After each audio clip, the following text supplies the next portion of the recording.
Tonton video ini sampai selesai agar Anda tidak gagal paham.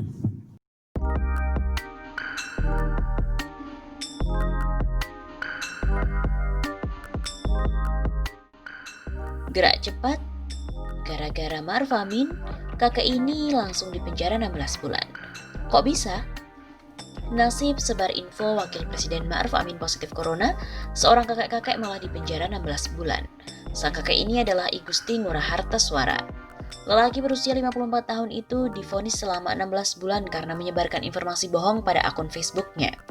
Majelis Hakim yang diketuai oleh Imade Pase menyatakan terdakwa IGN Harta bersalah melawan hukum tentang informasi dan transaksi elektronik atau ITE.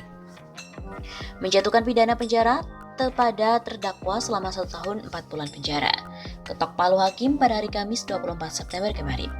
Perbuatan terdakwa sebagaimana tertuang pasal 28 ayat 2 Jungto pasal 45 ayat 2 Undang-Undang RI nomor 19 tahun 2016 tentang perubahan atas Undang-Undang RI nomor 11 tahun 2008 tentang informasi dan transaksi elektronik atau ITE Jungto pasal 64 ayat 1 ke 1 KUHP. Hukuman ini oleh Hartaswara pun langsung dinyatakan menerima. Hal senada juga disampaikan pihak penuntut umum, Jaksa IB Putra Gede Agung yang sebelumnya menuntut hukuman selama 18 bulan atau 1 tahun 6 bulan. Diuraikan dalam dakwaan, perbuatan terdakwa terungkap ketika petugas Direktorat Reserse Kriminal Khusus Polda Bali melakukan patroli cyber di media sosial Facebook pada hari Selasa 5 Mei 2020 sekitar pukul 13.30 waktu Indonesia Tengah. Di sana petugas menemukan akun Facebook dengan nama Harta S yang menulis Breaking News, Wakil Presiden Ma'ruf Amin terpapar virus corona sedang dirawat di RSPAD Gatot Subroto. Mohon doanya. Tulis akun tersebut dibuat pada hari Jumat 1 Mei 2020. Untuk postingan tersebut memperoleh 409 komentar dan 67 kali dibagikan, serta memperoleh 557 emotikon. Jelas jaksa. Selain itu, terdakwa juga menulis di grup Facebook Jokowi Presidenku berisi, sekilas info bulan depan kita akan kedatangan lagi TKA asal Cina. Tidak main-main 5 juta orang akan datang ke Indonesia. Jangan kecolongan lagi gimana ini, Joko Widodo. Atas postingan tersebut terdapat 183 komentar dan 3 kali dibagikan, serta memperoleh 85 emotikon. Polisi yang melakukan penyelidikan berhasil melacak nomor handphone dan nama lengkap pelaku. Tak butuh waktu lama, pelaku ditangkap di rumahnya di Jalan Kepundung dan Pasar.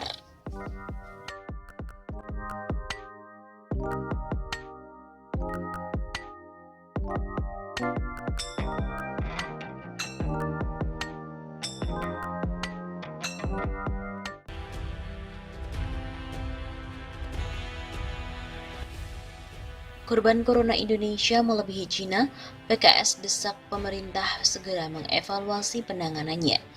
Angka positif terjangkit virus corona baru COVID-19 di Indonesia sudah menembus lebih dari 100.000 kasus, tepatnya adalah 104.432 per hari Rabu 29 Juli. Angka kematian akibat positif COVID-19 juga telah melonjak di 4.975 jiwa. Angka positif dan kematian akibat COVID-19 ini lebih tinggi dari Cina sebagai negara pertama di mana tempat virus COVID-19 ini menyebar. Terbaru, Universitas Oxford memberikan nilai D terhadap kinerja Indonesia dalam penanganan COVID-19. Anggota Komisi 9 DPR RI fraksi PKS Kurniasih Mufidayati mengaku prihatin dengan perkembangan kasus COVID-19 di Indonesia yang terus meningkat. Menurut Mufida, strategi penanganan pemerintah menghadapi perlu dievaluasi. Mufida menyebut pemerintah lebih mengedepankan kepentingan ekonomi dibandingkan paradigma kesehatan dalam penanganan pandemi di Indonesia.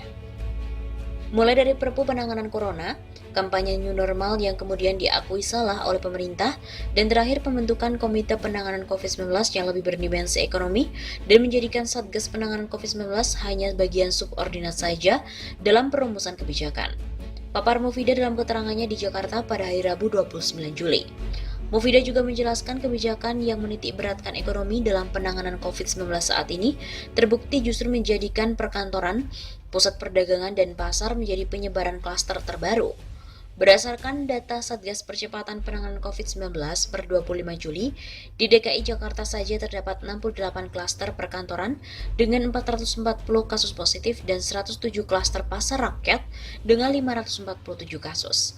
Mufidah juga mengaku miris dengan munculnya klaster di bidang kesehatan yang mencapai 124 klaster dengan 799 kasus yang menunjukkan keselamatan tenaga medis semakin terancam dengan pengendalian penularan yang kurang berjalan akibat pelonggaran yang dilakukan. Jika terakhir Presiden meminta penanganan seimbang antara kesehatan dan ekonomi, tapi tidak begitu yang terjadi di lapangan. Kampanye New Normal Presiden dengan mengunjungi mal dan menyerahkan kewenangan perpanjangan PSBB di masing-masing daerah membuat kebijakan nasional penanganan COVID-19 ini tidak seragam. Jika dulu epicentrum di Jakarta, kini ada 8 provinsi penyumbang terbesar COVID-19 di tanah air. Pihaknya meminta agar pemerintah tetap menggunakan pola strategi penanganan COVID-19 dengan pola pikir bencana kesehatan, sehingga seluruh kebijakan yang akan dikeluarkan menggunakan pertimbangan kebencanaan kesehatan. Tidak ada yang dibenturkan antara ekonomi dan kesehatan. Kita memahami semuanya harus berjalan, dalam sistem penanganan bencana pun semua sudah diatur, termasuk klaster-klaster yang mendukung misalnya pendidikan, sosial, ekonomi, dan yang komando pusatnya ada di PNPB. Jelasnya, dia meminta pemerintah segera memperbaiki catatan-catatan dalam strategi penanganan COVID-19 dan tetap memegang kendali penanganan COVID-19 hingga ke daerah. Jika pemerintah mengaku menggunakan new normal bermasalah, maka semua dampak dari kebijakan itu harus dievaluasi secara menyeluruh. Pemerintah sudah diberikan kewenangan sangat besar untuk mengelola anggaran, tapi tidak juga terserap dengan baik. Sekalinya muncul program dengan dana besar, justru malah menimbulkan polemik. Begitu tutupnya.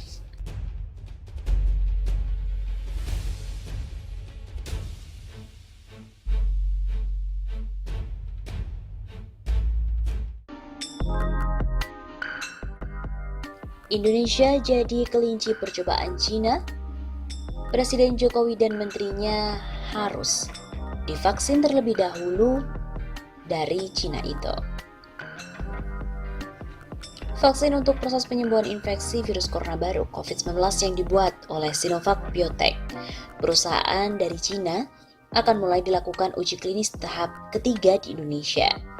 Setidaknya ada 1.620 sukarelawan yang akan menjadi sasaran uji klinis vaksin COVID-19 tahap ketiga.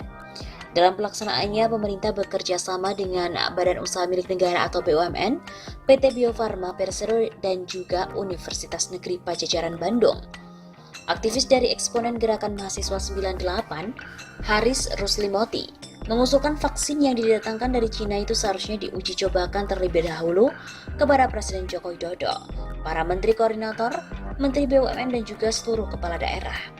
Menurut Haris, menjadikan para petinggi negara itu penting agar rakyat tidak dijadikan korban uji coba vaksin yang menurutnya adalah abal-abal. Sobat, ada baiknya vaksin abal-abal yang diimpor dari Cina itu diuji coba dulu ke Presiden, Menko, Menteri BUMN, dan seluruh kepala daerah. Biar mereka yang jadi kelinci percobaan, jangan korbankan rakyat dengan vaksin abal-abal. Demikian usulan Haris yang dicuitkan melalui laman akun Twitter pribadinya pada hari Rabu 22 Juli. Jokowi pun memastikan jika dalam proses uji klinis nanti hasilnya bisa menjadi obat pemulihan korban infeksi COVID-19, maka pemerintah siap untuk memproduksi secara massal vaksin Sinovac itu. Proses dan protokolnya mendapatkan pendampingan secara ketat oleh BPOM.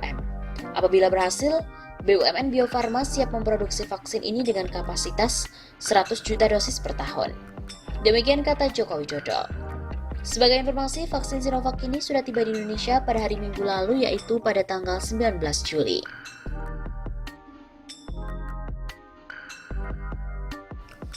Katanya, Jokowi desak vaksin dari Cina untuk segera dipakai. Profesor pun bilang, nggak bisa, karena nanti tak tahu apa efek sampingnya. Koordinator uji klinis vaksin virus corona, Profesor Kusnandi Rusmil, mengaku ada desakan dari Presiden Jokowi untuk menggunakan secara massal vaksin Sinovac dari Tiongkok di Indonesia. Namun Kusnandi menyatakan bahwa desakan Presiden itu tak bisa segera dilaksanakan. Arahan khusus dari Bapak Presiden, usahakan vaksin ini cepat ada. Kalau bisa 3 bulan, kami bilang nggak bisa 3 bulan. karena kita harus melakukan dengan hati-hati dan dengan benar. Kata Kusnandi usai menemui pria yang akrab disapa Jokowi itu di Istana Kepresidenan Jakarta Pusat pada hari Selasa 21 Juli.